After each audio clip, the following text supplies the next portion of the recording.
There we go. Sorry about that. So as I was saying, hey, I'm Chris Bushman. Welcome back to NFGL Live. And tonight we're going to be doing more of a casual stream. Sort of what we've done previously with some of the Pentium 4 machine upgrades and some of the Windows 98 build stuff, where it's going to be more of a showcase of new stuff we got in the studio, more or less. So with that being said, I kind of want to do a quick tour-ish of what sort of equipment we're looking at. So you might get a little look at some of the mess of the room at the moment, but still I think it'll be kind of cool to look at. So I want to take control of the camera temporarily. So we got our preview monitor and the PC monitor, but more so looking at this guy here.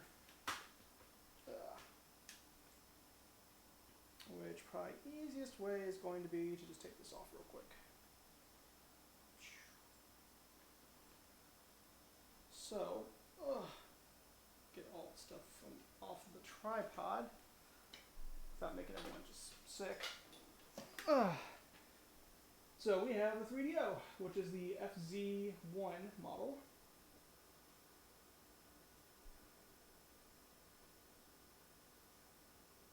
And we're not stacked underneath the Superintendent, which we're doing with 7th Saga with that screen right now. But notable things, we have a controller, which is actually a Logitech branded controller here.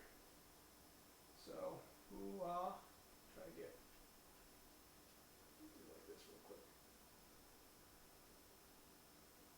Alright. So this is a Logitech branded controller, so it's a little bit sleeker of a design than the Gold Star or the Panasonic brands. Got some nice shoulder buttons here. You see some of the sort of the elevation of that. Nice simple button design, and it's actually very nice to use even with the D-pad, especially for fighting games. Lots of nice rotational support, things like that.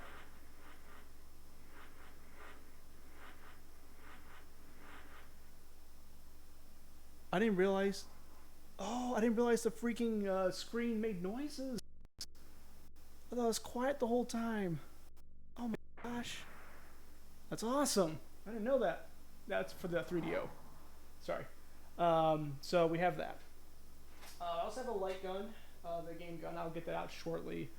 I don't have it in the room right at this moment. But another very interesting piece of tech along with this. This is a later acquisition. But on top, we have... Sorry for all the mess of various computer things. But on top, we have the memory unit.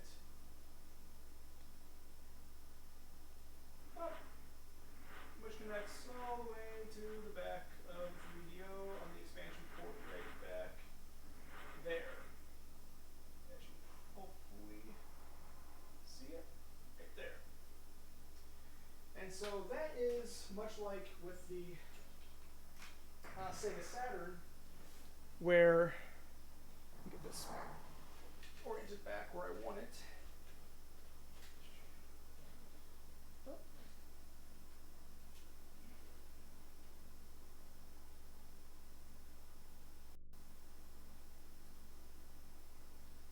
Okay, so much like the Sega Saturn, there's limited built-in memory for the actual 3DO, so there are some solutions needed to have multiple saves backed up, and so they have this.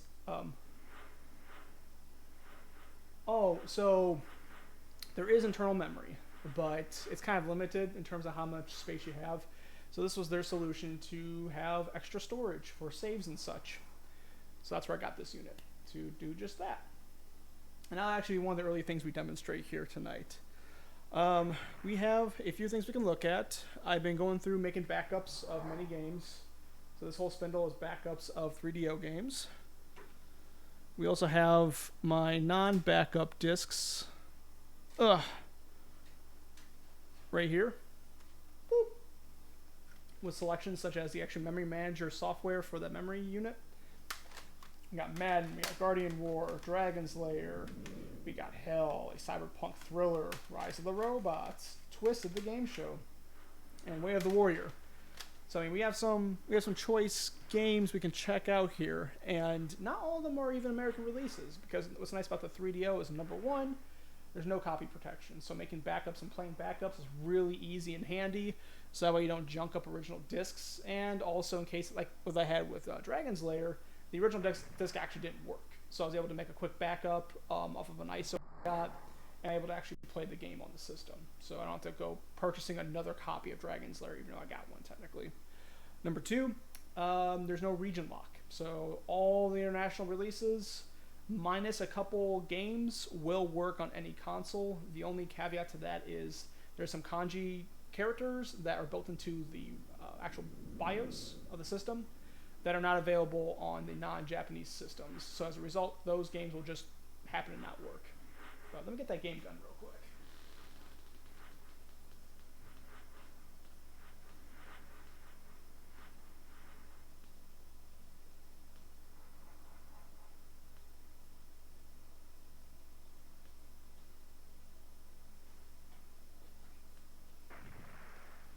So this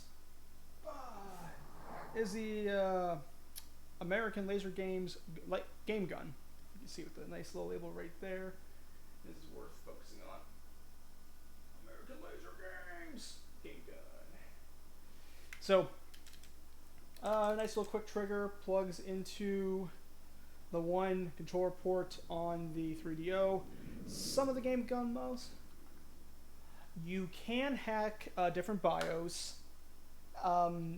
You have to write them to a separate EEPROM and solder the EEPROM onto the board. So we'll get into that in a little bit with some of the findings I saw, because that kind of relates to some other hackery you can do with the 3DO as well. Game gun has has a button and a trigger, button right here, and then a trigger. There are some models that allow for daisy chaining. It just they had almost like a Y cable at the end, so you can have multiple light guns into the same system. Some of the games supported 2 light guns. Most of the light gun games are American Laser Game stuff, though there are some Digital Pictures titles. There might be some non-FMV light gun games as well. I'm not 100% sure on that. But game gun.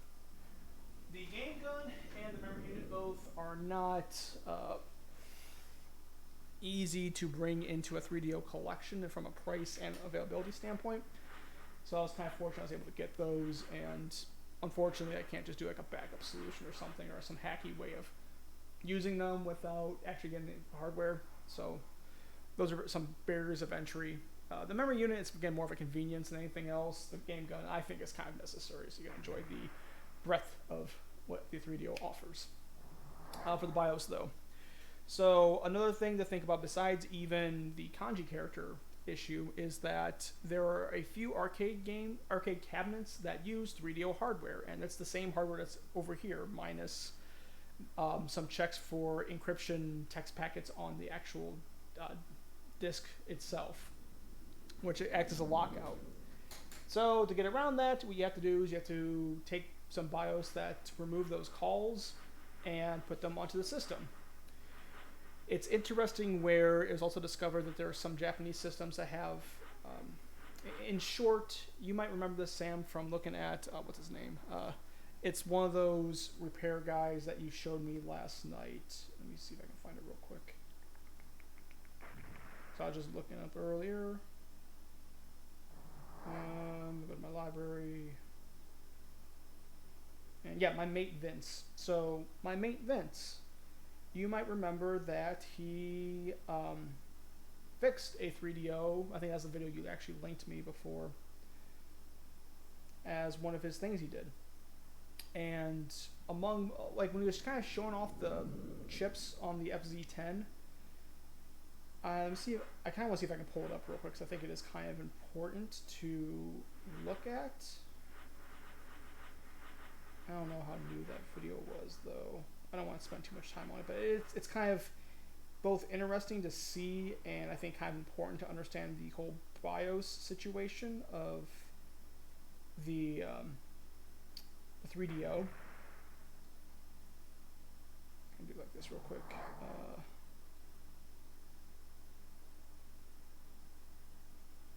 But in that, part of what he shows is when he's kind of looking over some of the actual chips, a particular spot you see sort of flat, I want to say it's like maybe a 30-40 pin chip. And there's like an empty slot there. There we go. I think we're close to it here.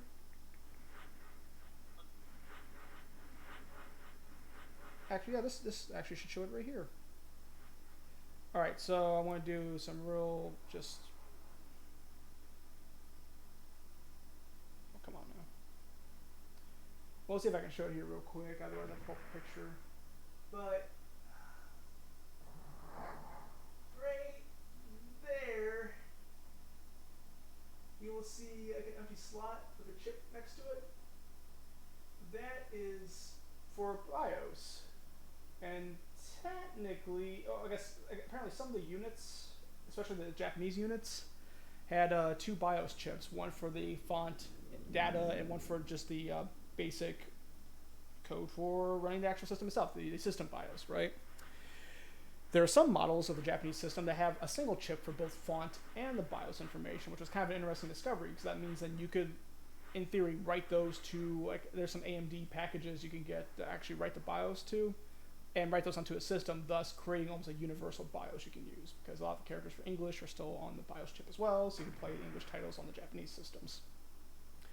So if you were to do a combination of running those Japanese single chip BIOS plus removing the calls to actually check the encrypted information on a 3DO game, you should be able then to run ISOs for arcade 3DO games, as long as you got the ISO for it, and all region games for the 3DO without any issue of fonts or anything like that, which is still kind of not widely done because it requires actually writing to an EEPROM, putting it on the board, which is going to be outside the skill set of a lot of casual folks, and it's the 3DO, so not everyone's really thrilled about doing that. And there's some hack stuff too about even having like certain circuit boards. Let me see if I can turn this down a little bit. So I want to turn this down a little bit. Come on. There we go. But certain circuit boards to even mimic the input on the data line for the 3DO controller for like game guns and other peripherals that are the console peripherals to recognize on the arcade game itself, since it's looking for a different input than what a controller would actually offer. So there's a whole like variety of things you can really get into with the 3DO in that regard. Some really interesting hardware. The arcade games themselves may not really warrant such effort because I think there's like, again, like maybe 6 games. Many of them are already ported to the 3DO. There's another gallery shooter that was an arcade exclusive by American Laser Games. It was actually one of the few games that actually did not do FMV style stuff with. And then I think there's one other American Laser Games game that's actually not a gallery shooter or a light gun game at all, but rather it's almost like a competitive ball sporty sort of game thing. But I don't know if there's an ISO out there for it, or there might be, but I don't know where it's at right now. So the first thing I'm going to show is kind of the boring stuff, but important. It's the storage manager. So what you can do, then you can take, as you see, I have a few saves on here, and I got a few saves over here.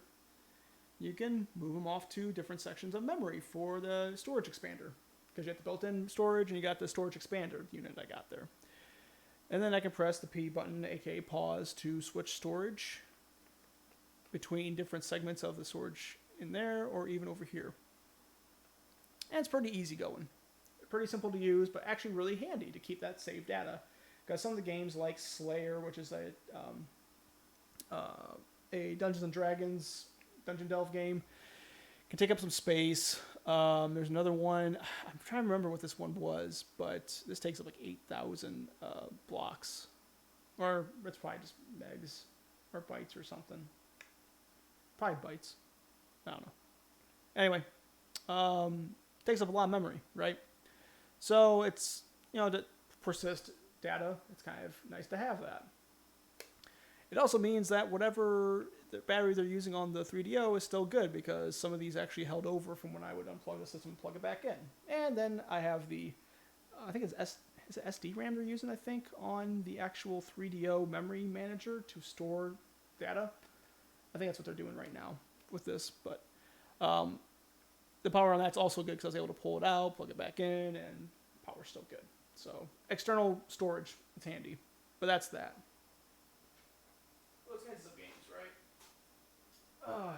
And we probably want to get in some weird games. Because we get into the common stuff, and at least for the light gun games, I'm not going to be able to do tonight because I don't have a CRT hooked up in here. And I'm not going to play a American Laser game on a controller. That's just silly. But let's check out something. I don't know. I guess we'll leave this up to you, Sam. Do you want to look at something cool first? Or something... We'll go with something cool, something lame, or something weird. What do you think? Those are 3 choices.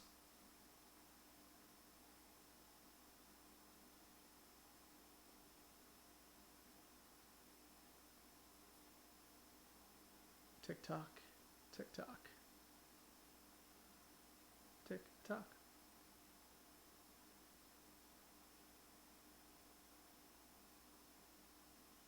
Some of that weird stuff.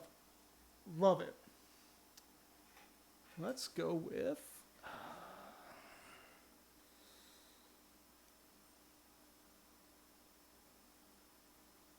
I think this might be the way to go. So, one of the Japanese exclusives is a Mahjong game. And not like Mahjong like the single player stuff, but like competitive 4-player Mahjong, which I don't know how to play, and I need to learn that so I can play, so I can actually do this properly. But with that being said, the presentation of this one in particular is pretty excellent.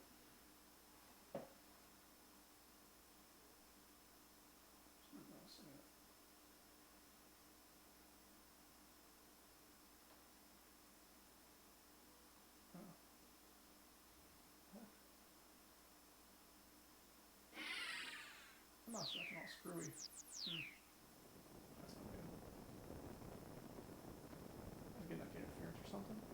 Yeah, it's getting interference.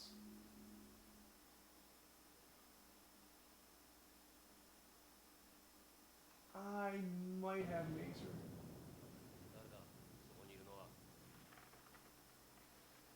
So, imagine, if you will, an intro to a competitive Mahjong game that is like this seedy underground sort of competition that you walk into as this young genius man of playing Mahjong for money, trying to get out of debt and things like that. So you go to this place to play Mahjong. And the presentation's awesome. I had to run a lot of Google Translate on some of the text they bring up. But it's like...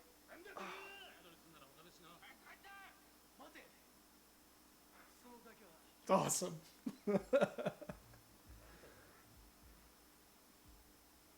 It's so it's for something that actually has full motion video. It's like seemingly well acted. It's well shot.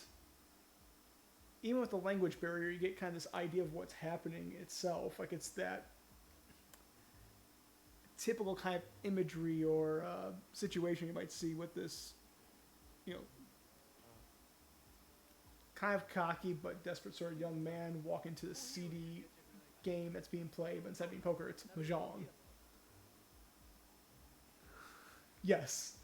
Yes, he is. Yes, he is.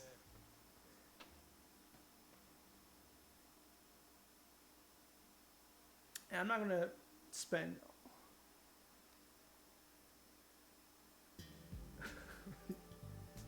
we get but there's like this full story to it. And to my understanding, it's that he's observing the game. He ends up kind of going here because it describes how like he's observing the game, it's being played, and these guys are like, these risky gangster sort of guys that'll just kill you in a single sight and things like that. And more or less, this kid seems to be there to try to get money and prestige for some kind of reason. He's acting really quiet, really coy as he's watching at first. And some of the guys around the table like try to sort of bring him in and warn him what's happening. And so the narrative even gets into how this kid understands the psychology of Mahjong and how players play, and that's kind of what you jump into, more or less. And so then as you play, some people who are like like this guy here in the green shirt. He's kind of watching from behind when you're playing. He's just like, it's kind of like you can see with anime sometimes where it's this like introspective sort of conversation. He's like, oh, he's actually doing this here. He's actually anticipating a move and so on and so forth. It's amazing and da da da. And that's what happens with the setup. It's like the greatest setup for a Mahjong game that I've seen. A Mahjong magician. It's, yeah.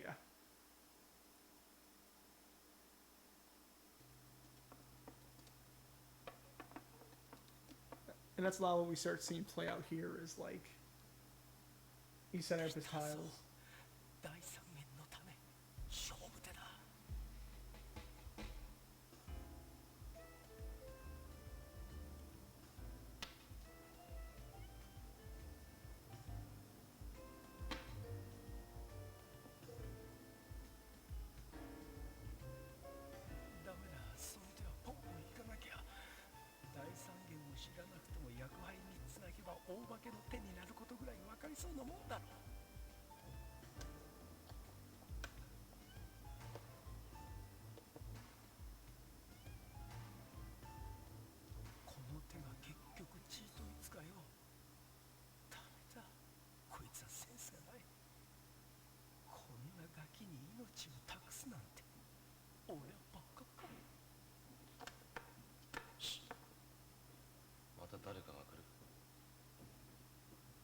But then someone approaches. And it's, I don't know, I end up speeding through much of the single screen prompts after this. I'm like, let me get to the game. So I want to see what it's all about. I don't know if it's someone the kid knows or what.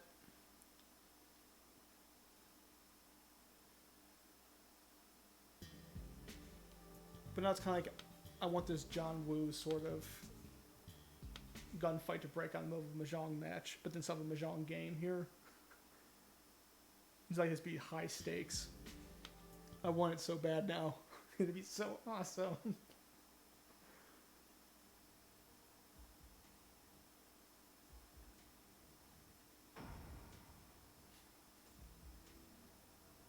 So awesome.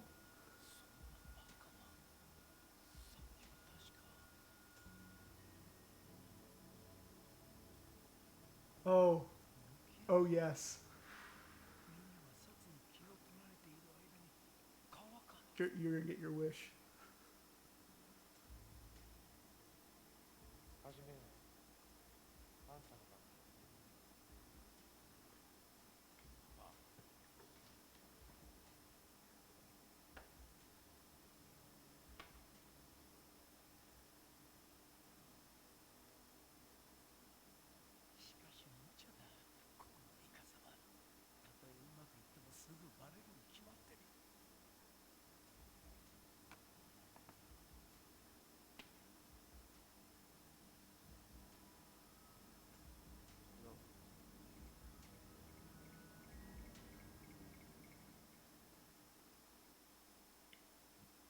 Oh, snap.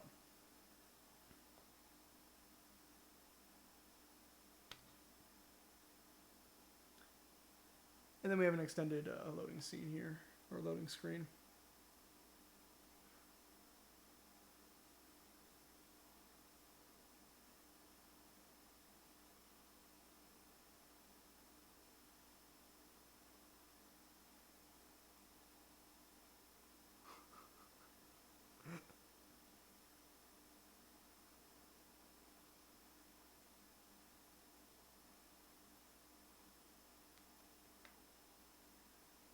Beep, bop, bop, beep, bop. It's like right away, it just like the library to the 3DO is like once you start getting into the import stuff, completely just opens the gates because you have like Korean exclusives. A lot of them are like jet plane shooter games and things, and there's like a ooh, I know what I'll show next. But then we get to the actual game, which is Mahjong, and I don't know how to play it.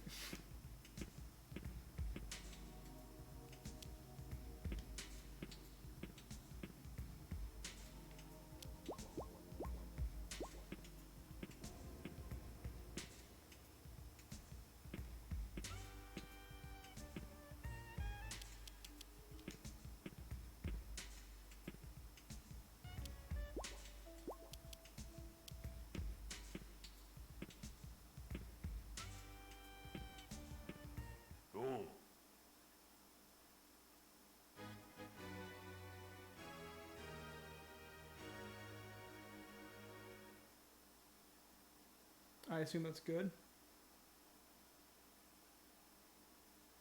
Oh, interesting. So I guess he plays off another player to take some of his credits, maybe. I'm gonna have to look at the rules. It's a game I've always wanted to pick up anyway, so hey. I mean, why not learn Mahjong from the 3DO? So anyway, there's that. And that's known as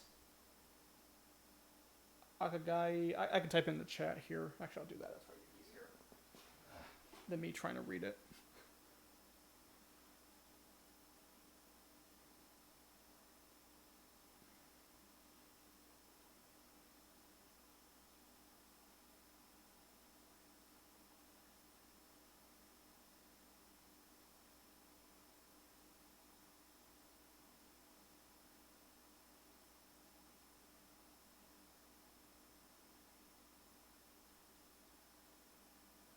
And that's what it's called. So, that's one. Next, though, so, like I said, there are Korean exclusives on the 3DO as well. Some of them can be a little bit challenging because, like, well, there's one in particular. I think it's more of a port. I think there's a U.S. version of it, but you know, they have a language barrier again, which is not great to really deal with. However, let's see if I can dig it out here.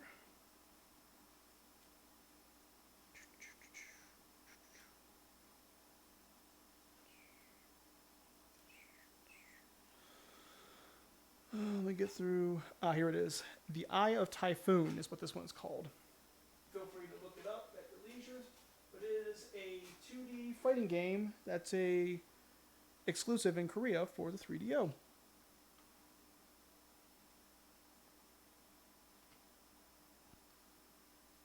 And it more or less plays like an SNK 2D fighting game. So already we're in a good spot. The 3DO has like a few, but really nice fighting games. There are some really garbage ones.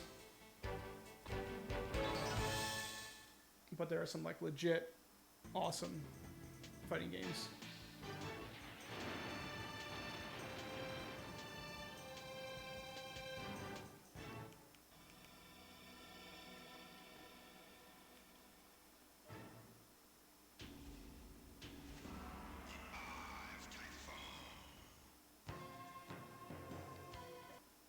And we got a 3D rendered blah blah blah thing, but we don't want that.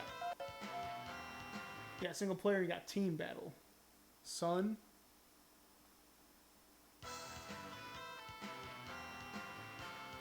Yeah, it's the deinterlacing happening with my HDMI converter.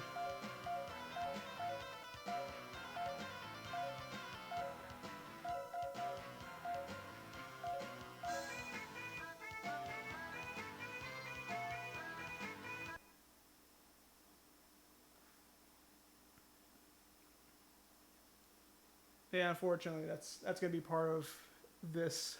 Yeah, you have some very quick deinterlacing going on that causes that.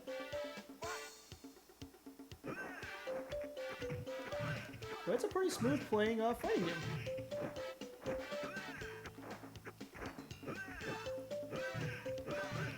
Now again, this would work a lot better if I had a dang.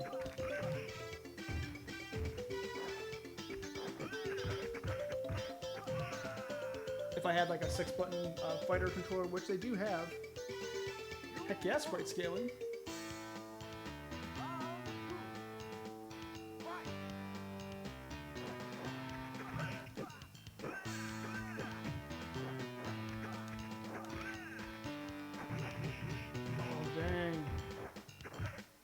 And I don't know if there's like a strategy guide or move list or anything out there on the web. There probably is something to sort of get an idea of how this game can play and how to do things in it. Also notice on the far left side, if I can get back there, if there's actually some sort of weird artifacting going on, I guess.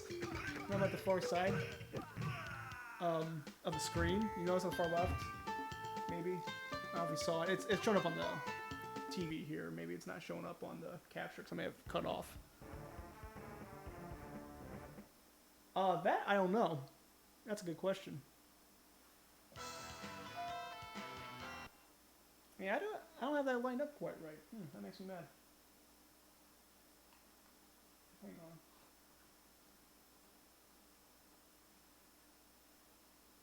Round one. Fight.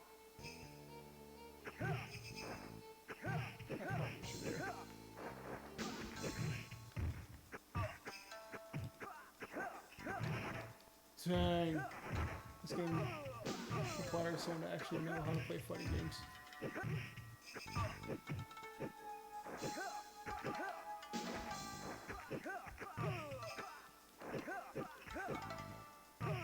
That was awesome.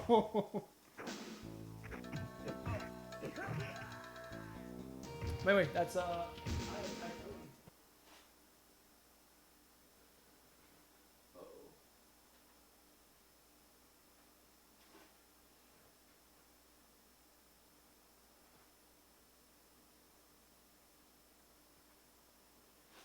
Yeah, I agree. I think Art of Fighting is a good comparison.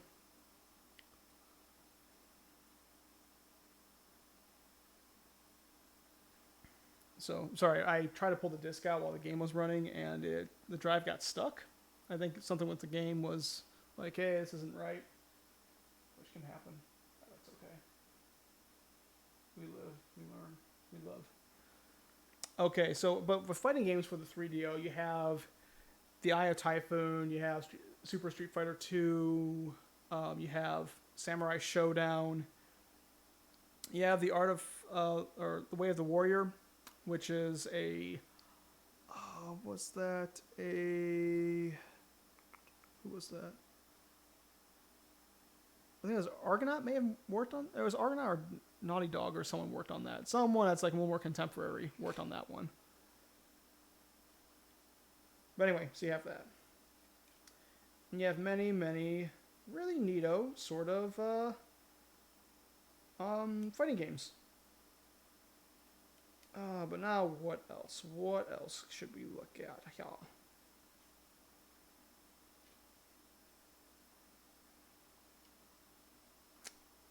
I don't really want to look at Doom or Wolfenstein. Wolfenstein 3D has its own engine they made for it, I think, and it works pretty well.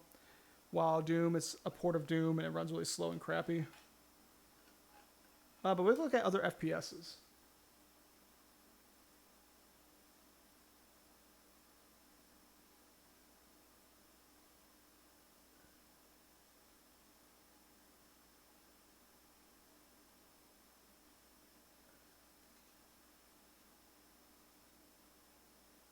What's up, Andy? Welcome to the stream. Yeah, but yeah, people made that fighting fighting game. I haven't tried it out yet because I've been kind of going through other games, but it's there. But yeah, Andy, we're looking at the 3DO right now, and honestly, all of its really weird glory. Like, there's some really cool stuff here. Let's see here. D has a release on here, so play D. But okay, so let's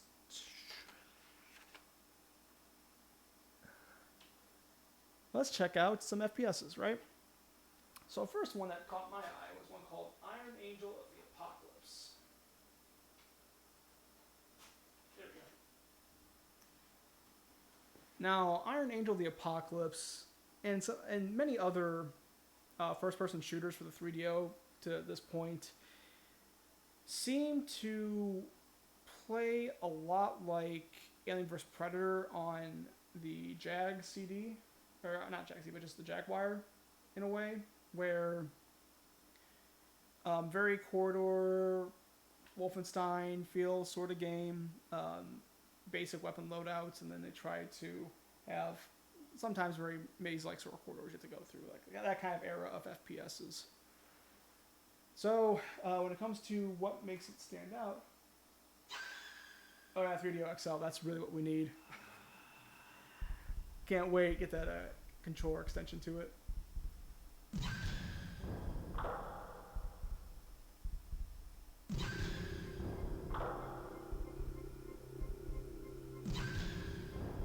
It's like, with most of the 3DO games too, there's of course a whole opening to it.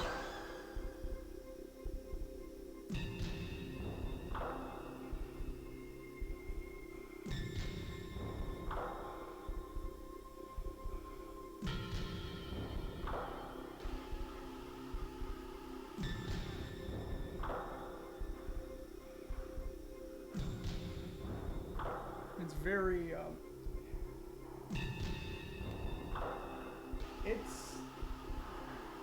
it's not quite a mech game. It's more of a,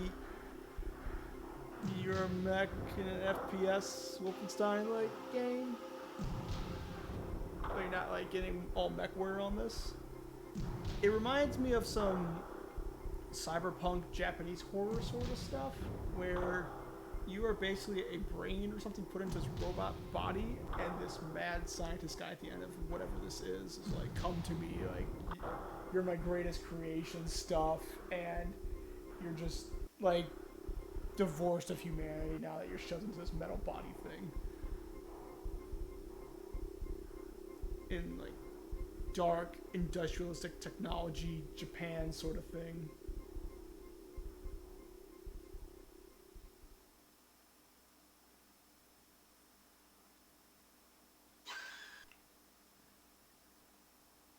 Which we'll see that when we jump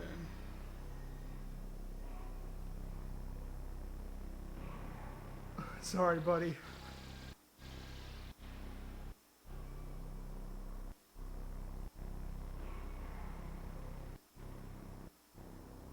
Hope the video playback is crap. Oh, good.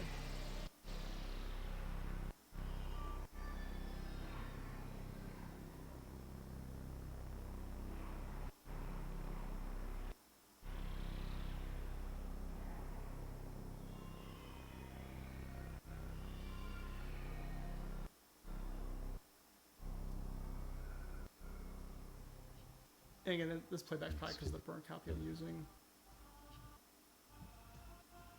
This is one of the earlier games I burned before I lowered the write speed.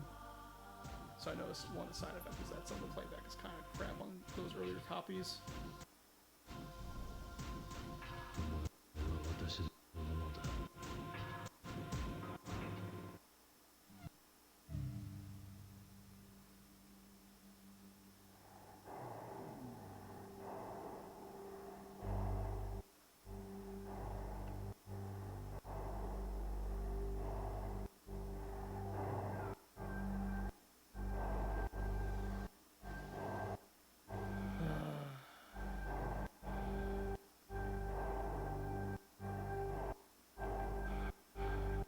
Yeah, we get it. Yeah. Just load it up. And this becomes the game. You know, it's kind of like...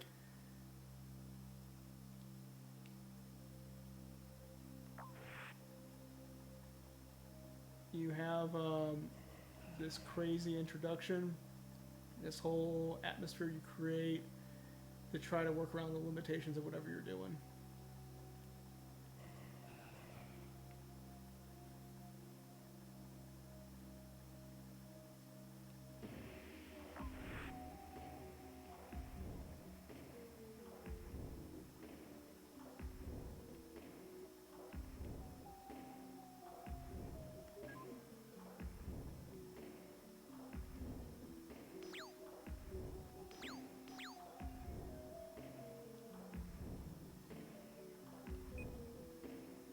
Now I got my gun.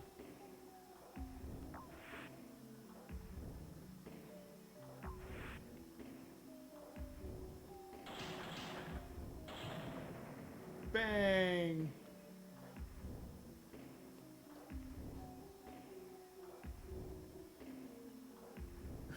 I suppose it does. And you go floor by floor through whatever this place is to get to whatever this glasses wearing dude is that, I don't know if it put you in this thing or what, but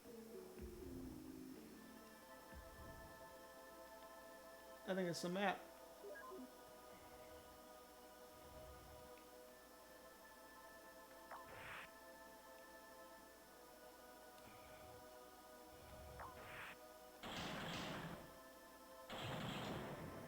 Bang.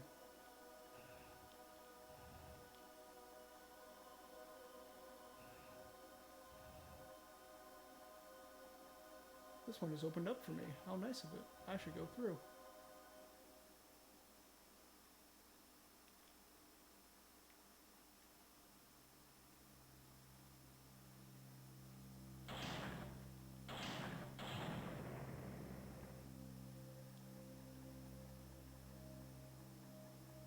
And I haven't played, I mean, again, many of these games I haven't played a whole lot of, so I don't know. Like, it deserves their own stream, I think, in terms of really deep diving into some of this library. Especially with a game like this, like, as mindless of a shooter as it is, it's something that I could probably sit down and play for a while. Just, like, mostly out of curiosity of where is this actually going to go? Is it going to expand much on what it's got? How dark does it get?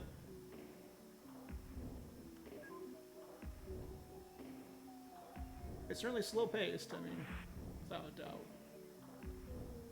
Ooh.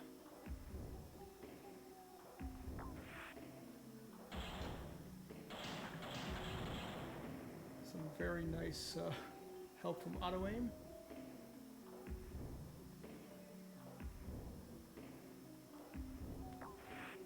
This game even has a sequel,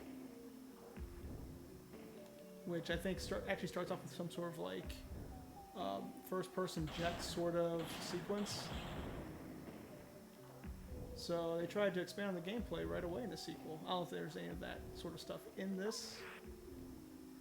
Could be.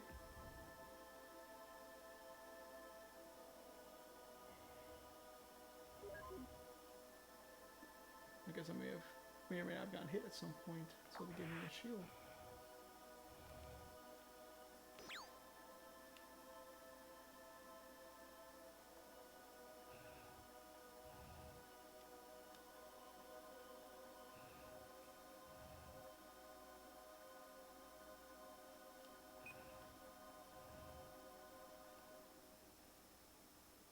Is it supposed to take me I guess I'm on the 3rd floor now, okay. So that wasn't even like an exit.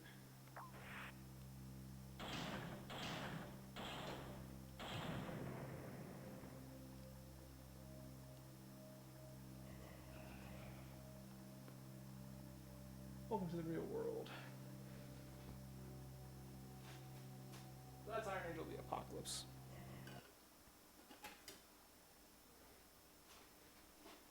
So there's that. However, we have other kinds of FPSs as well, such as D&D license ones. So let's jump into Slayer. This one I played a little bit last night, got to the 1st floor. So Slayer is a first-person perspective dungeon delve with a D&D license. Hey. Not much wrong with that, am I right? I know D&D. That sounds familiar.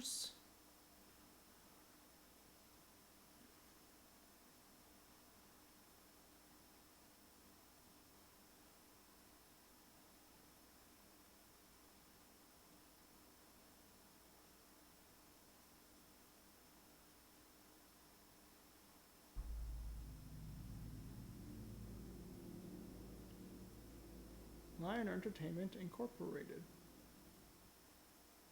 in conjunction with viewers like you. And there's a whole little animated intro, because of course there is. That's not much to write home about, so we're just going to skip it. Let's load a game. So I think my game is still on here.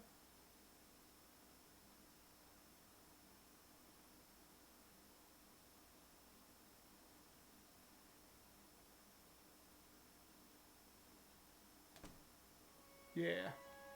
This is my dwarf character. You got a map lower left hand corner. Go to my inventory. More Nox Steelsmith. Got some rations because we have food and HP. Potions of various kinds. Sporting an axe and some ring mail right now. pretty, like, actually kind of quick-paced first-person dungeon delve. The control's pretty smooth. Action's pretty quick. It's against, like, real-time action. There's a lot of sort of key and locked door puzzles.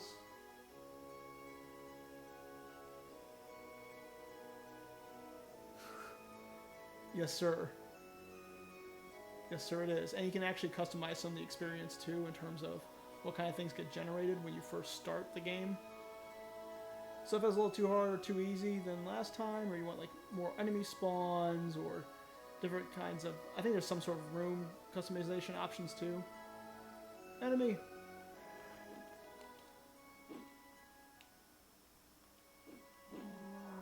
Bam! Bam! Beat!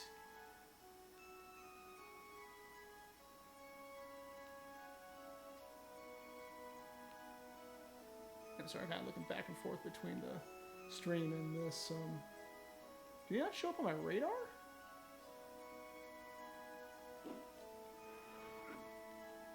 3 damage.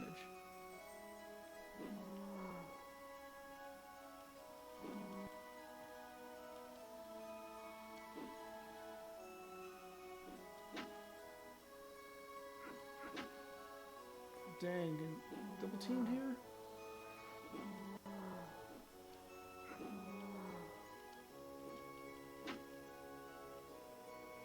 Bang. Get out of here, enemies. So the door there. It's locked. It's also locked. So enemy on the other side here. Let's get them. Blobs.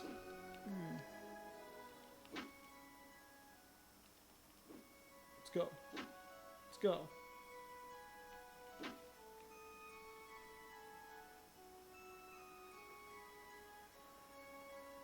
It seems like some sort of ogre ghost. It's scary. But these seem to be some kind of randomly generated content based on seed values, like any kind of classic dungeon delve game. And it's rendered pretty nicely for the platform. Again, like with the D-pad, it's a little awkward at times to spin around, but it's not the worst, honestly. It's very doable. I would say much easier to grasp than something like an early Elder Scrolls game.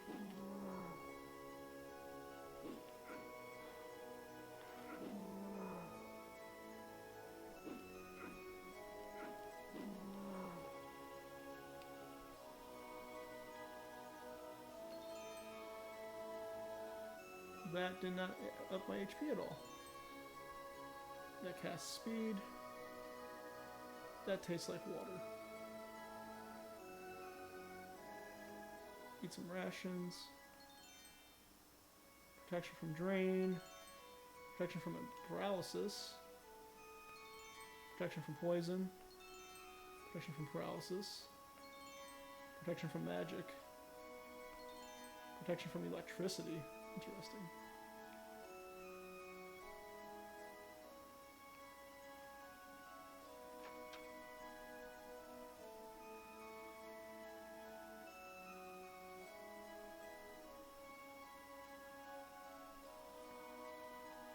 Where's that item at? Ah, there's like an item here. Got it, okay. It's like, what was that item? Ah, silver key, that's why I couldn't see it. So thank goodness for the radar down below, because some items are very difficult to see, like keys. And you kind of need those to get through doors. So. Oh, shit, I'm trying to, not attack them, I'm trying to open the door on them. Bam.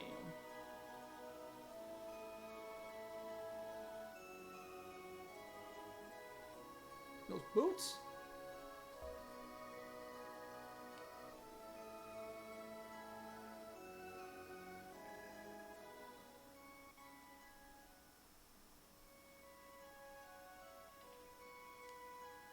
Oh no, did I just drop the boots? Yeah, I did. I want to drop the boots. Just want to equip the boots. There, now I got boots.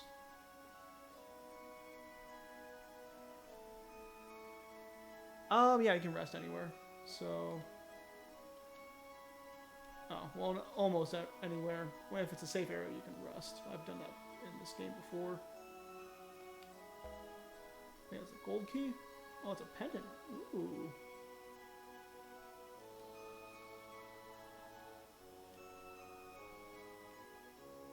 Put all the bling on, regardless of where it came from.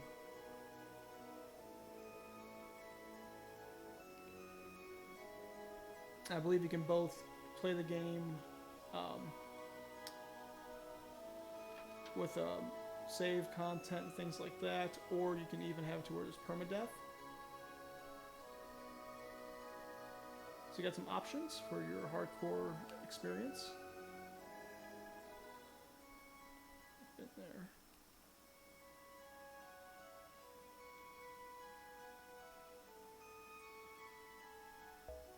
Oh, that's a big weapon.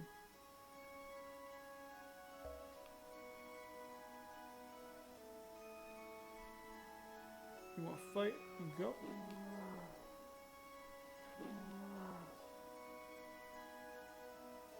That's teleported out of there. Why don't you come and fight me here?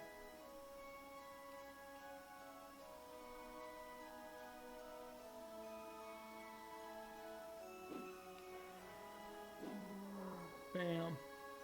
So I ran over a green square, which teleports me. Because there's that sort of stuff in this game too. What's that? That was stone? Rock. Let's see how that compares to my axe.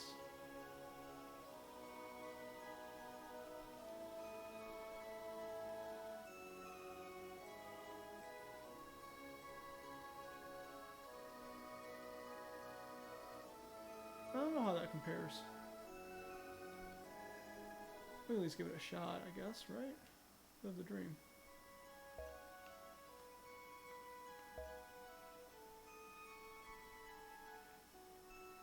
And an orb. Shoot, we're getting all kinds of items now. We delve in these dungeons.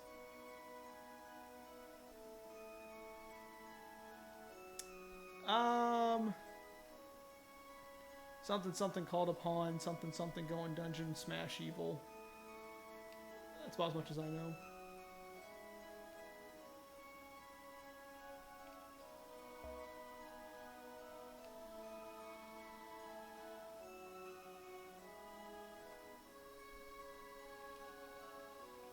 Don't know too many specifics about what brings me to this dungeon.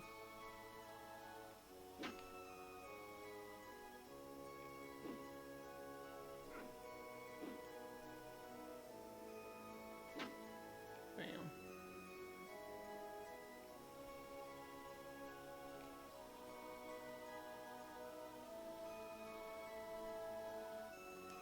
Crap, that's not how I use the scroll, Chris.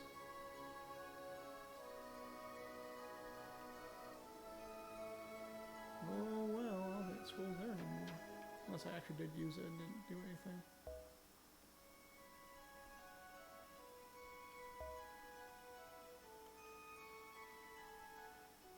Oh, that would have been poison. Look, I have resistance to poison, so it didn't take effect. Haha!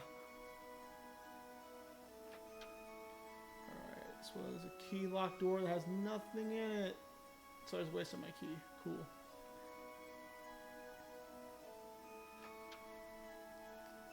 That was neat.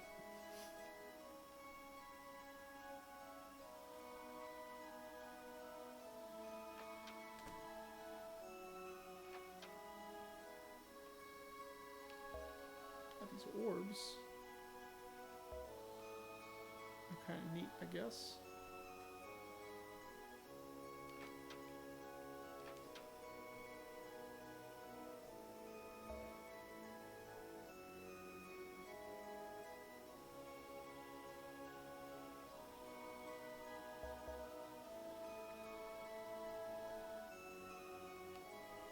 That gold key, that might be what I need to get out of here. Scale mail. How does that affect my AC?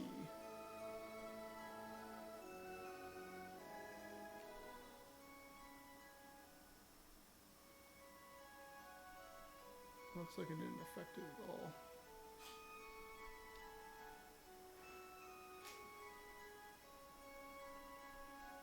Oh, yeah, it does. So, if I go to... This would be the map.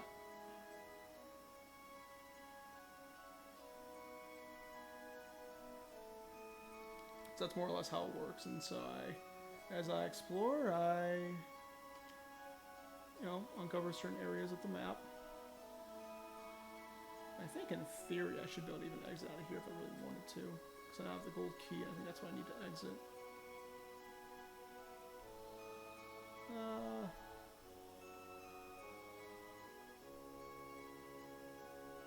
Though that means I didn't explore a whole lot. Yeah, see. That's Slayer.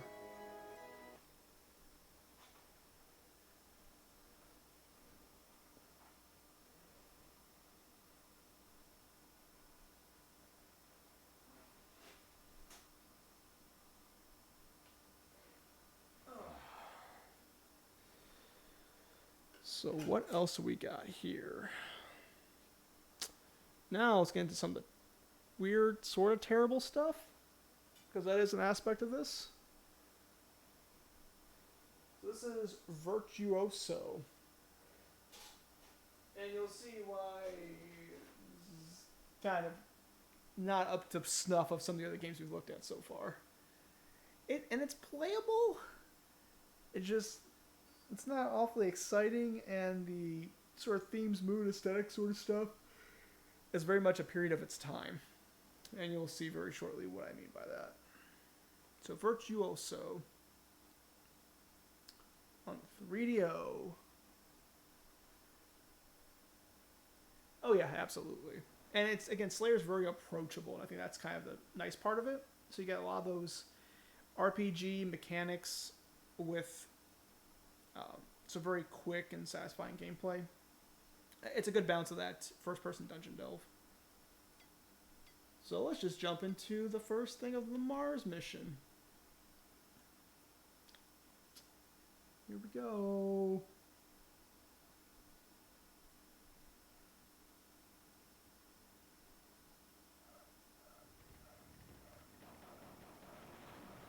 You are a leather coat wearing, dual gun trotting, sunglass wearing dude that shoots these various alien and creature things.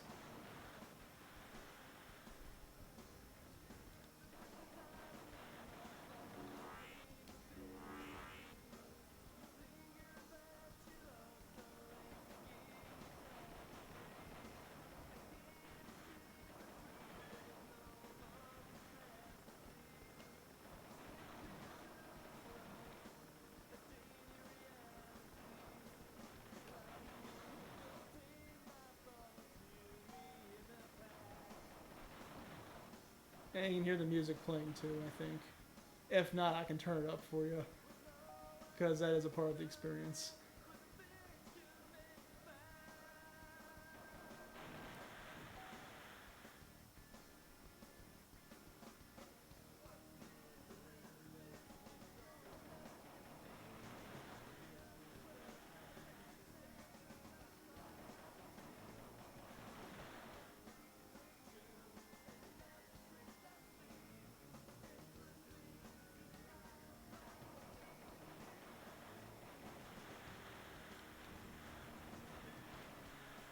I played through the first few stages of this for the Mars mission. It's not a hard game, really. I think that's probably its biggest crime. Because as, like, trenchcoat mafia looking crap this is, the fact that it's just not super difficult to really play, and I don't know really how much farther this really goes, besides this random shooting of enemies.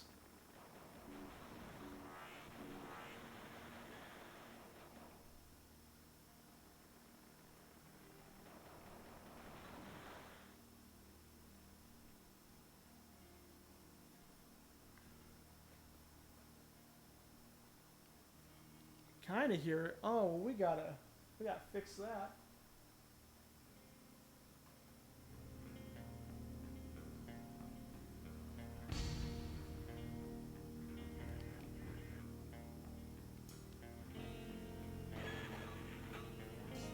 That was another button. I pressed the wrong button, but it killed him, so I guess that works.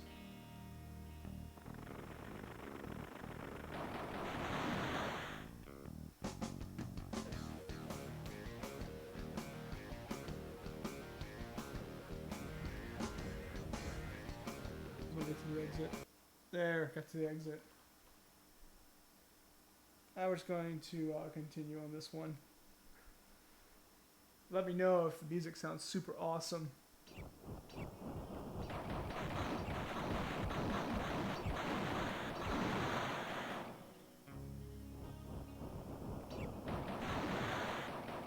I'm trying to get a good look at the guy himself so you can see him up front. It's like, yeah, you kind of need to see what he looks like. Oh no, I got hit from behind by bats. Because in this particular level, they throw the things from behind you too. It's kind of crappy. So you have to pay attention to your radar quite a bit. See what I mean?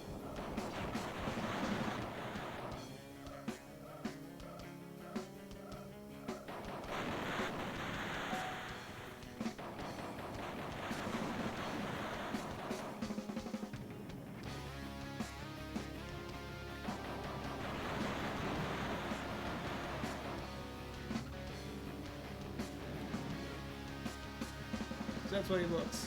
That's how he looks. That's our hero. That's him.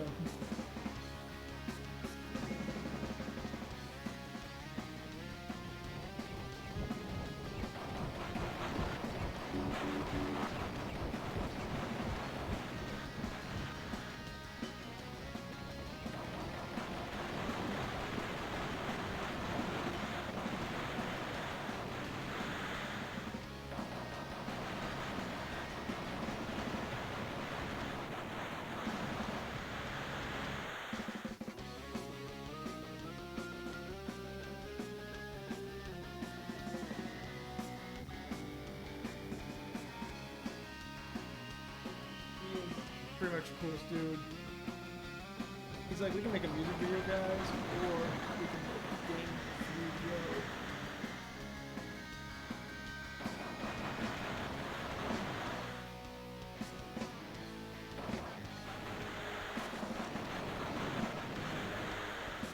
And let's be honest, you know, it's like none of this actually blends well together.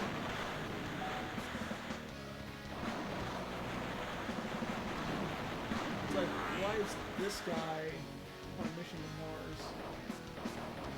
You know what I mean?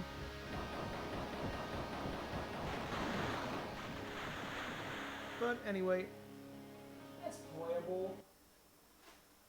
Sure. It ain't really great.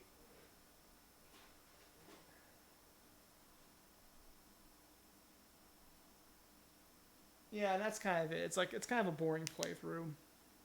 That's really the if there's anything offensive about it, it's really that.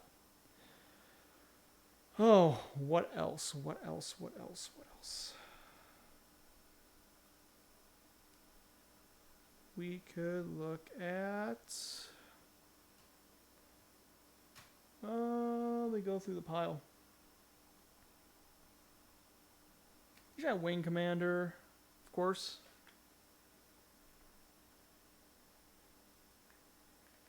Oh, so when I go through VR, I imagine going through planets with spiders and crap. That's what I do, huh? Cool. Oh, here we go. Here's a weird one called Knob, N-O-B. I'm not exactly sure how to play it just yet. It's a Japanese release. That seems to be kind of an interesting, like, creature battling sort of system in it. You'll see what I mean when we jump in.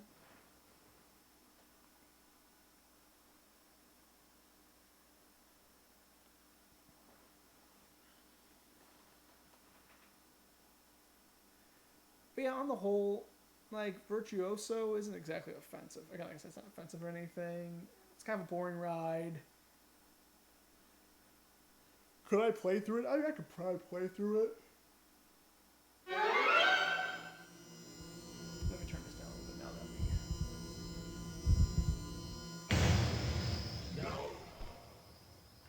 Let's try that. Let me know if you can still hear stuff. So let's go into the survival mode. Stereo sound, of course. I'm gonna pick the easy difficulty.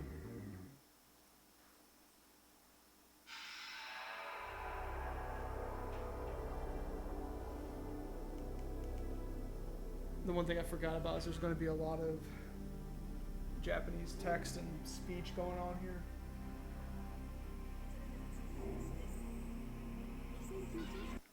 I'm going to try to skip what I can.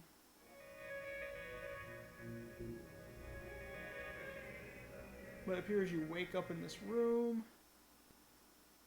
You're getting told about stuff that's happening in the room. You have to enter your name.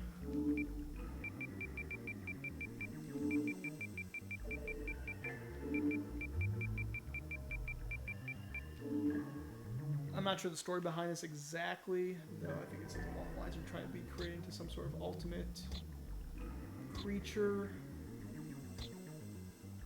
Let's pick this one. And so what you do is you go through, again, this like first person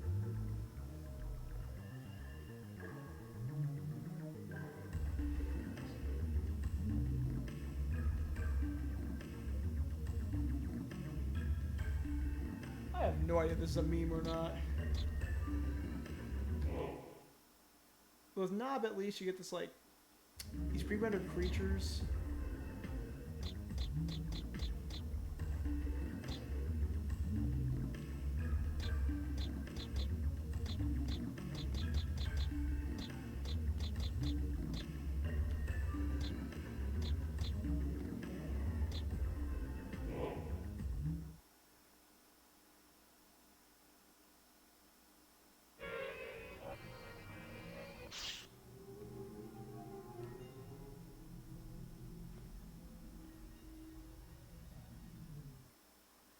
Yeah.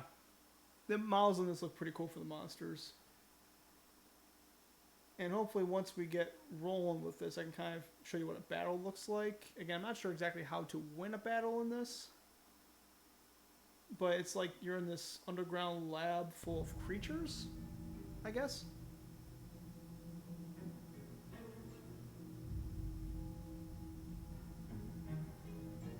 I'm not sure what the objective is.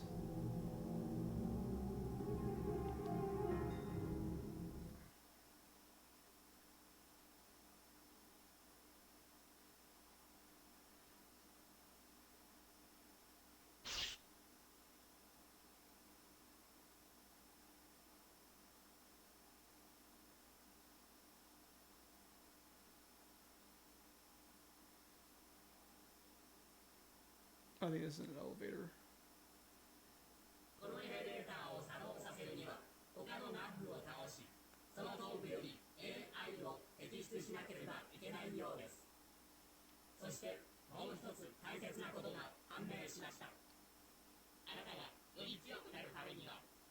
Got it.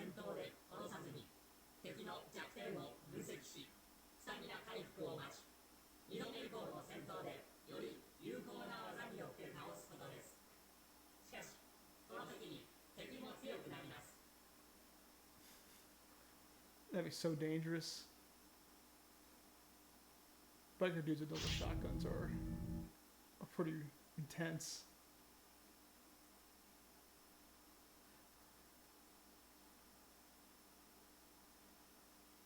Wait for the loading.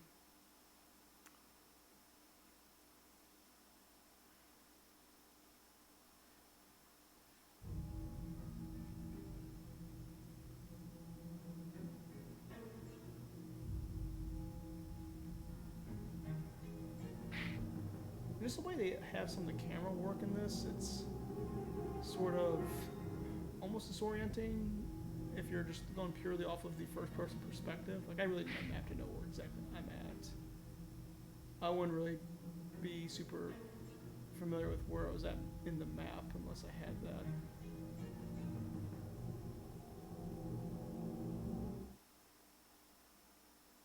It's just another elevator.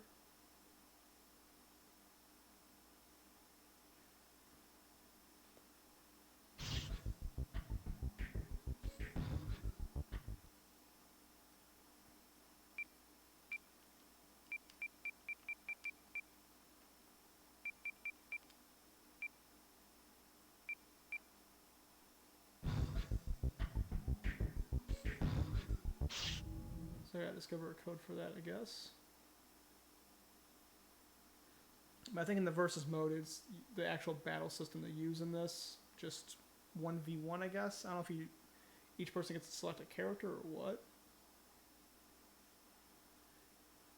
Surprise, surprise. I don't really have too many people to play 3DO with. I could try to get them into it. Let's see what happens with this. Hello, friend. Should we converse?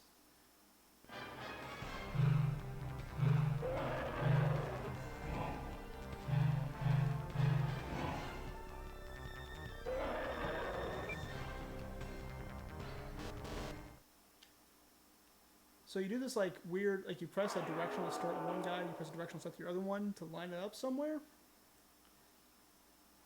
I'm just not sure exactly what the intent is. And that's what's always thrown me off about this, is that it appears to be some sort of like timed targeting event sort of thing.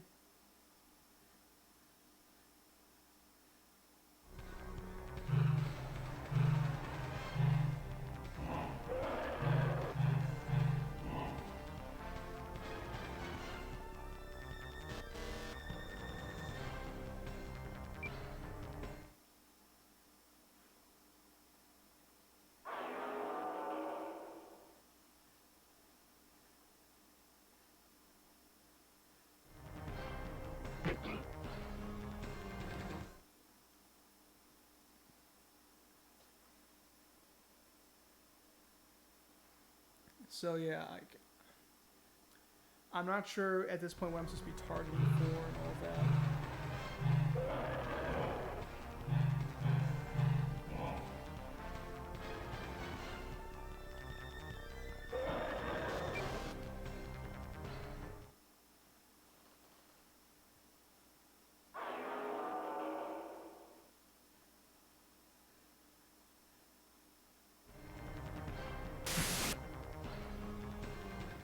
And it kind of just continues like this.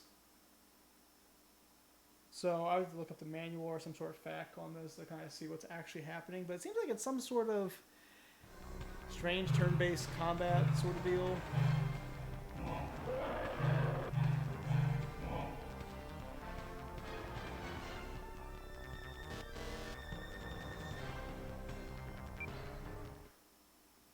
I think maybe in the initial selection of the body, I'm supposed to pick something I might be able to actually do move-wise, and then use that against the enemy in some way.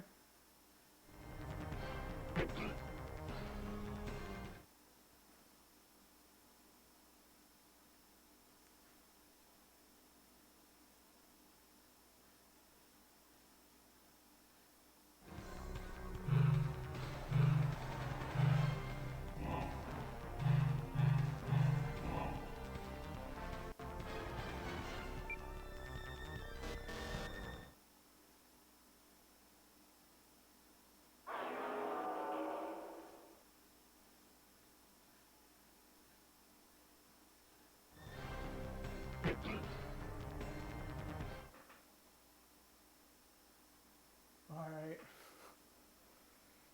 But yeah. But I mean, a lot of the aspects of the game look kind of cool, and like this cool little way of using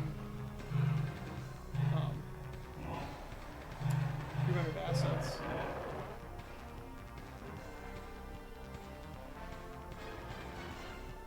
Just don't know how I'm supposed to do it.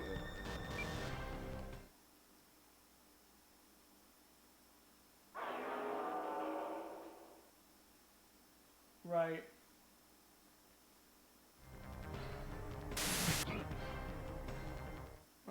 cool. Yeah, yeah, Seymour. I'm playing this on real hardware, man.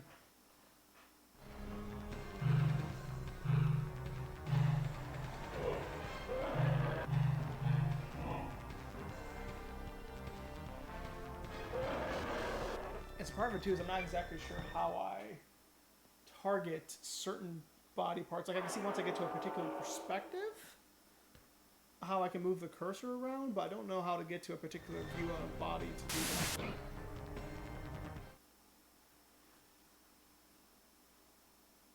Indeed.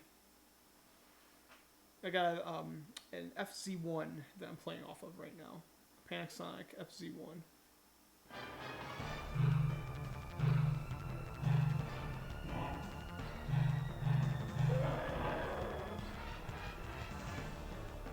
This is going to end poorly for me, man.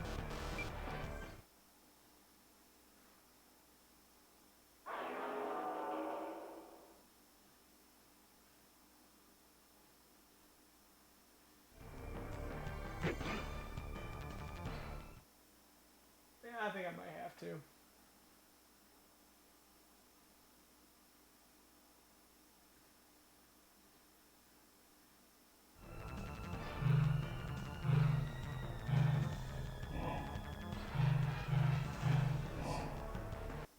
Quit out. Not much more is going to come from Knob, really.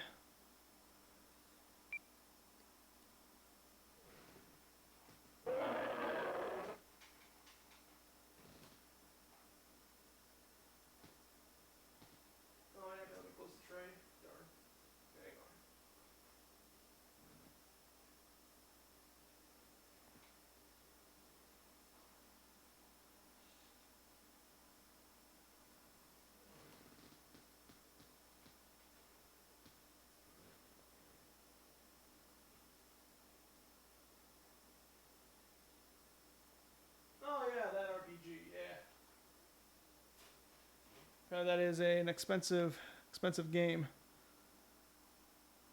Admittedly, one I'm not going to really be willing to pay for, given the pricing of that, unfortunately. But speaking of such games, see if I can find it here. Another interesting gem. If I want to dip into some of the RPG offerings really quick. See where I found it at. That might be towards the bottom of the stack. Where is it at? Phoenix 3 is kind of weird, but that's not what we want to touch on today. Oh, where is that at?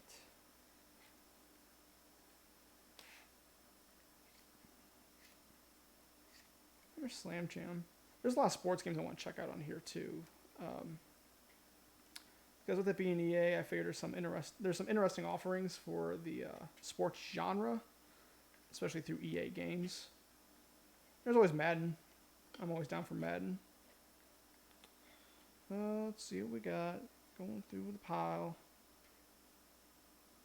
Incredible Machine's fun. Killing Time. Apparently a lot of people like Killing Time. That's another FPS on the system.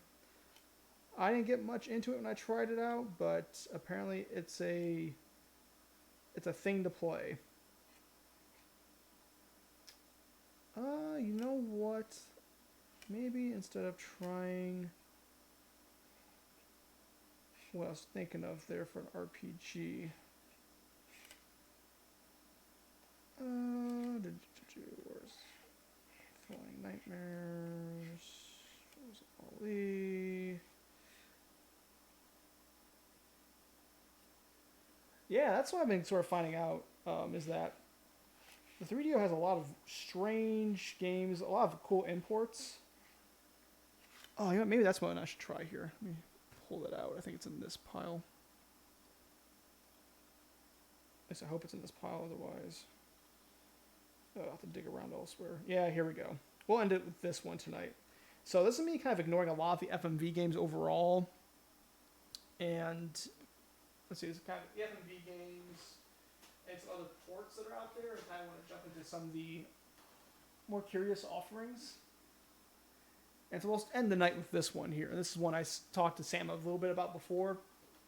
This is a collection of brain teaser games, something along the lines of a Professor Layton kind of game, except it is hosted by a very well-renowned mathematician, actually, and various circus acts. You will see how this goes.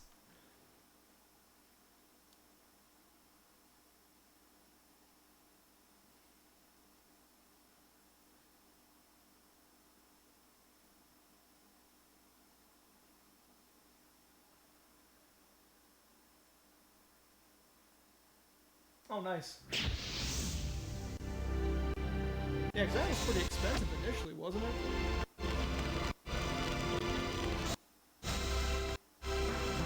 I also noticed my burning backups for these games that it's like over time the playback just gets worse on disk. I guess that's just the nature of a CDR or something. It's not all of them, but some of them just start having poor playback on the video.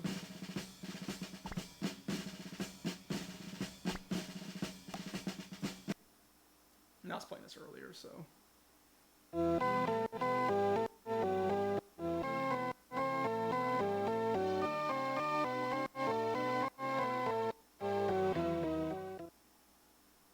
And so this is using pre-rendered environments and little video segments of performers to articulate certain puzzles you have to solve, and you have to solve so many to get to the next environment. That's really the crux behind this game. You'll see the kind of puzzles we are in for once we go to one of them here.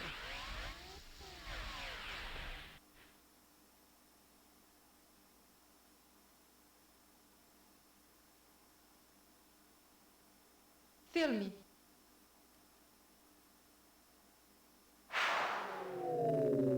Fill me.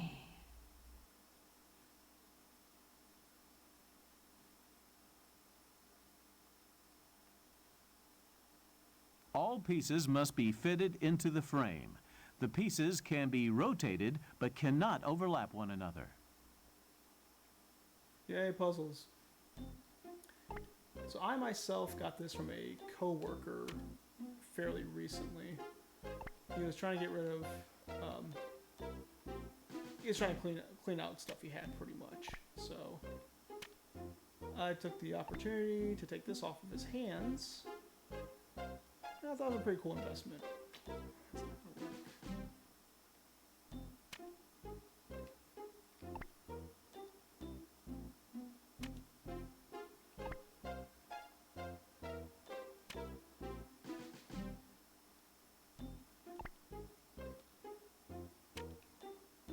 And honestly, I never really thought I would really pick up a 3DO ever.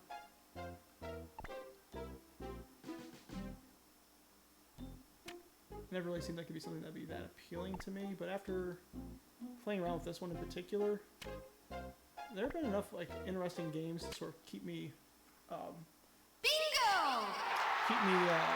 Entertained and interested. And some genuinely good games. Like, there's like a lot of tactics games too. Not like you might get from PlayStation or something, but you have like ports of Panzer General, you have Perfect General. There's an isometric tactics game I have in one of these CDRs here. And there's like other couple of RPGs as well. Yeah. You know, bingo.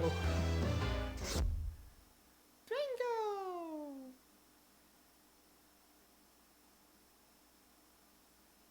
And that's that one, so then we continue on to the puzzles.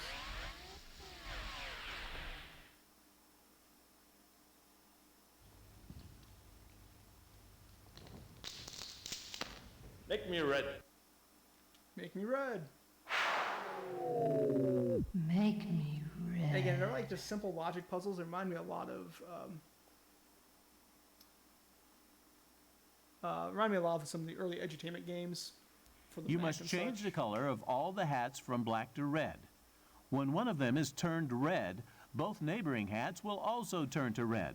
However, if they are already red, they will turn to black.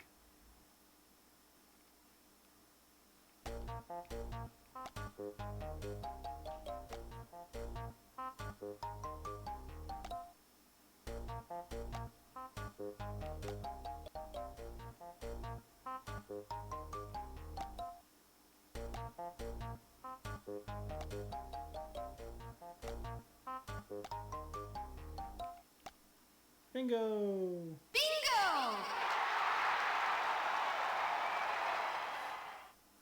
But the first filmy puzzle I did, that took me like a day and 15 minutes to do. I was like, oh god, I hate block puzzles. With this particular mathematician, I looked up before. See if I can find this PDF entry again.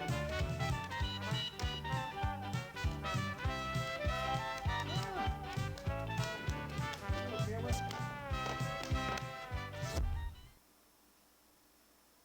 There we go.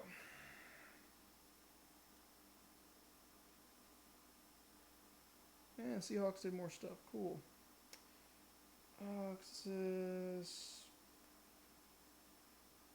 Peter Frankel is the mathematician's name, and this is the name on the game and everything. He's a Hungarian born mathematician. He's also a street performer, a columnist, and educator. Is active in Japan right now. Oh, he submitted his PhD thesis while he was an undergraduate. I mean, he was doing like some math when he was like 5. Big protege sort of guy. His parents were survivors of the Holocaust and concentration camps. Fill me. Probably one of the math theory sort of things he's probably going to be known for. All is called the pieces Frankel must be conjecture. fitted into the For any frame. finite union The closed pieces family can of be finite rotated, sets. but Other than cannot the family overlap consisting one only of another. the empty set, there exists an element that belongs to at least half of the sets in the family. The Frankel conjecture.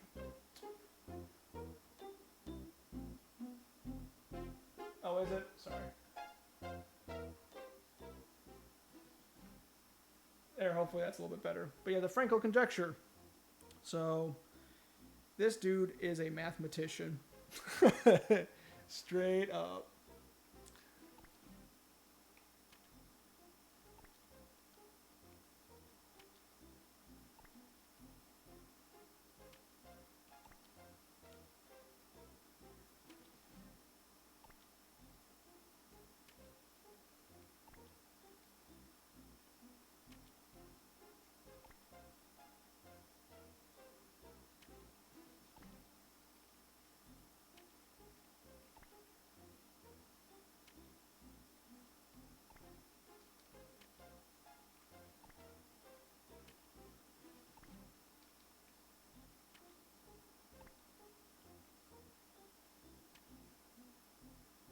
Interesting.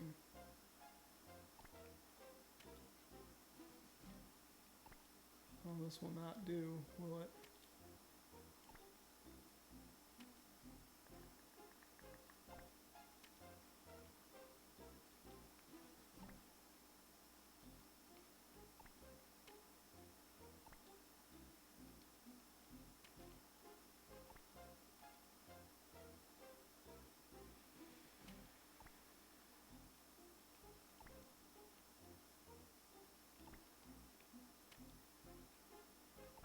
You can try alternating them.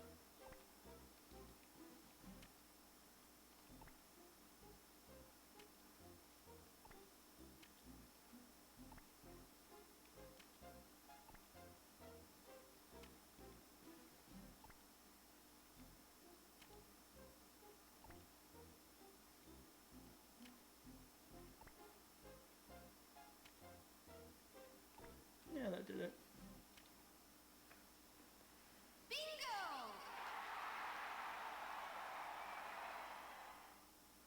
Yeah, there's some cool little puzzles here. Again, no, there are a lot of the same types of puzzles when you dive into it a bit, so it's a bit limited in content in that regard.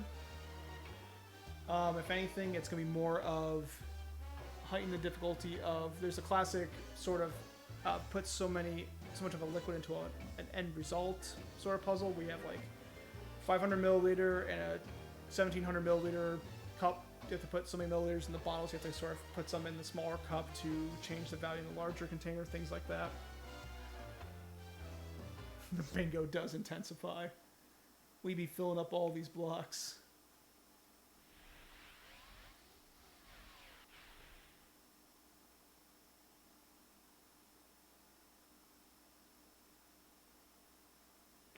Find me. Find me.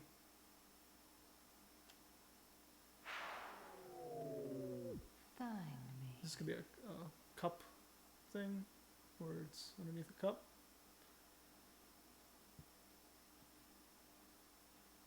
One of the gold coins is counterfeit. Its weight is different, but you don't know whether it's heavier or lighter than the genuine coins. You can use the scales twice to find the counterfeit coin.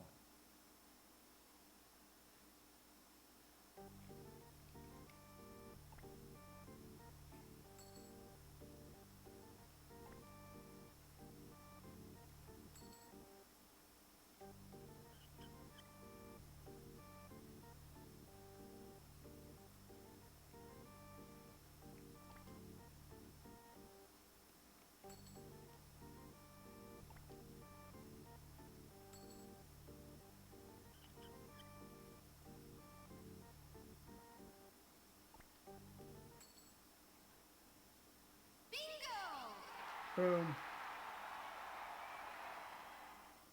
Oh, sweet. Thank you, Sam. Appreciate the manuals link.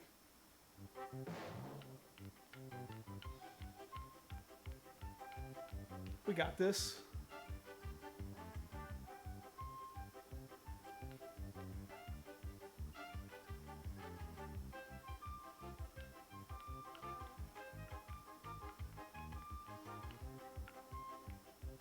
Itsy little circus acts. That's pretty cool, right? Yeah, I appreciate it, Sam.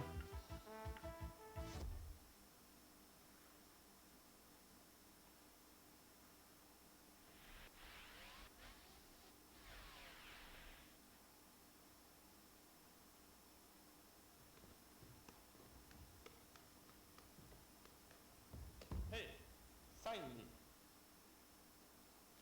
Which one is this one? Sign me.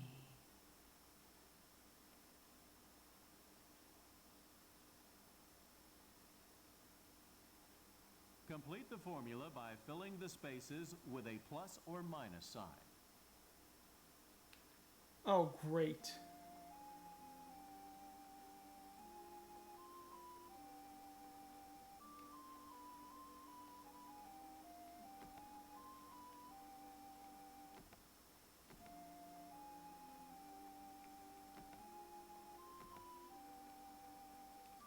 Look at my crappy math I'm going to be doing here.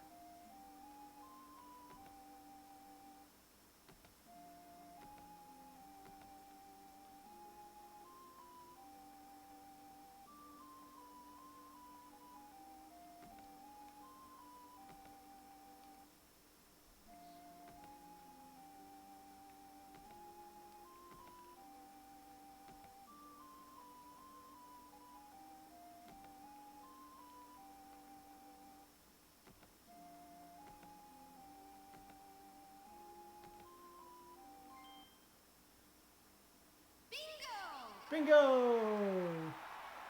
Bo! Math puzzles.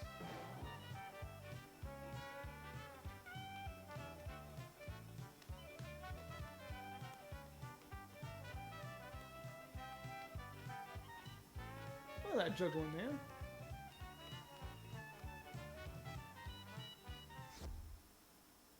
Boop, boop, boop, boop, boop.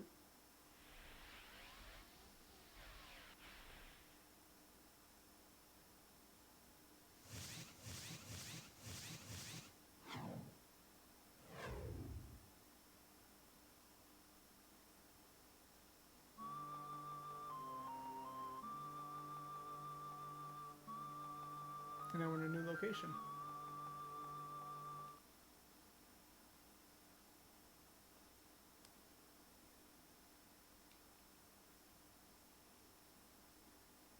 think we'll call that pretty much it.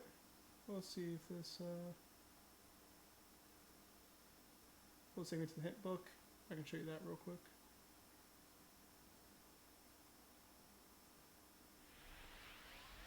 No, that's not what I want to do.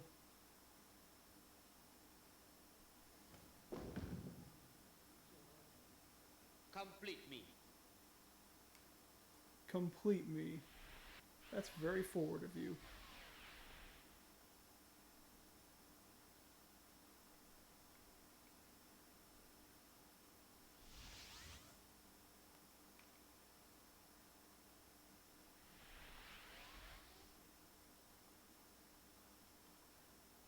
See if he'll talk in this. Hello, I'm the author of this book, Peter Frankel. It contains useful hints on how to solve these puzzles. Choose the puzzle you are most interested in, and then use this book only when you have to. See, Peter Frankel.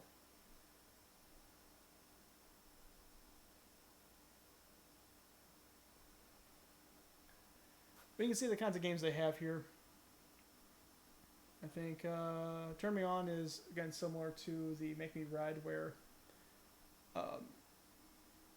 flame or torches that are close to one you light also light or go out. Film Me, you've seen. Cut Me is you take predefined shapes, add knives to make equivalent shapes of a certain number. Place Me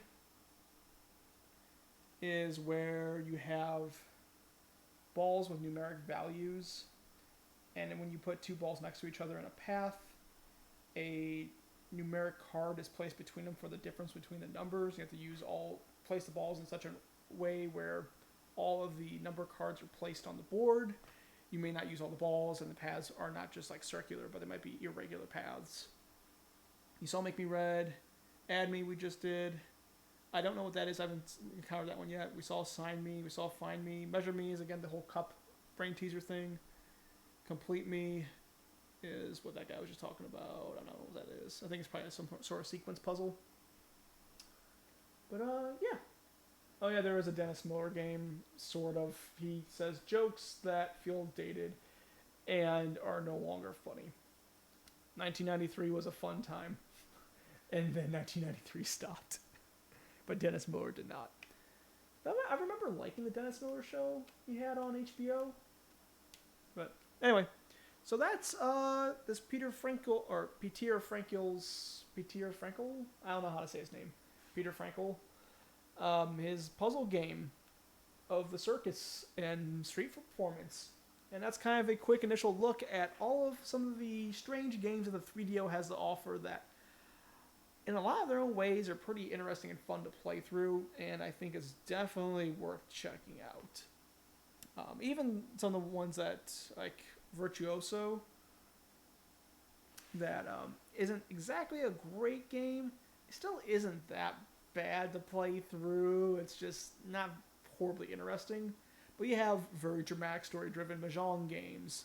We have puzzle games. We have first-person shooters that have some dark themes that leverage some FMV stuff.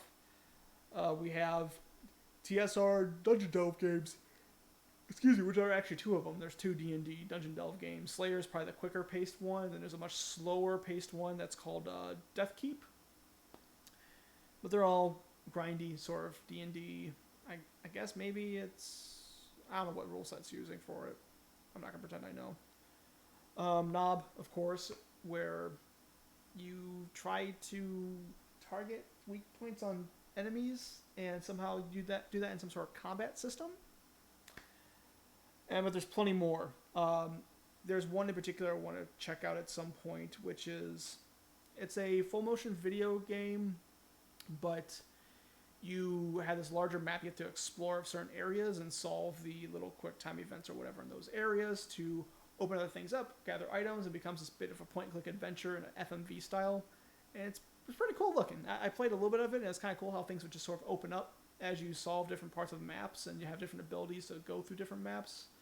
It reminds me of some fantasy board games that are out there, like Dark Tower's one I've played before. Sam, you may know of it, or Seymour, you may have heard of it, where much of it's sort of predetermined, where all the players control of how they traverse through, but you have a couple key abilities you can use to actually traverse the map or try to impact some of those choices, and that's a little bit of fold to something that otherwise would be a fairly linear or pretty basic experience. So there's that, and all of the light gun games. I love me some light gun games. I love American laser games, and they have a bunch of stuff on here. That's always really cool. Oh yeah, there was also the fighting game, the Aya Typhoon, Korean 2D fighting game, very Art of Fighting SNK sort of stuff going on there. It's a pretty nice, speedy sort of fighting game. You also have some 2D platformer games, such as Johnny Bazooka Tone, which is a very difficult 2D game, but some really awesome music, awesome animation, and sprite work. So something I would like to get good at so I can really appreciate it. Yeah, 3DO. It's got games. It's got a lot of ports, a lot of good games regardless. And there you go. That's all I got tonight. So for all you watching, thank you for joining me for some 3DO madness here. We'll dip into some more later, and I'm going to eventually work these into my long-term streaming, because these games are worth checking out, worth streaming, I think. I don't know how many viewers I'll get, but they're fun to play, so whatever. And we definitely got to finish up this puzzle game, because I have made progress, and we're solving puzzles. We got to see where the circus ends, right? So, take it easy, guys. Thank you so much. Have a good night, and play some games, man. Do it to it. Boop. I said boop.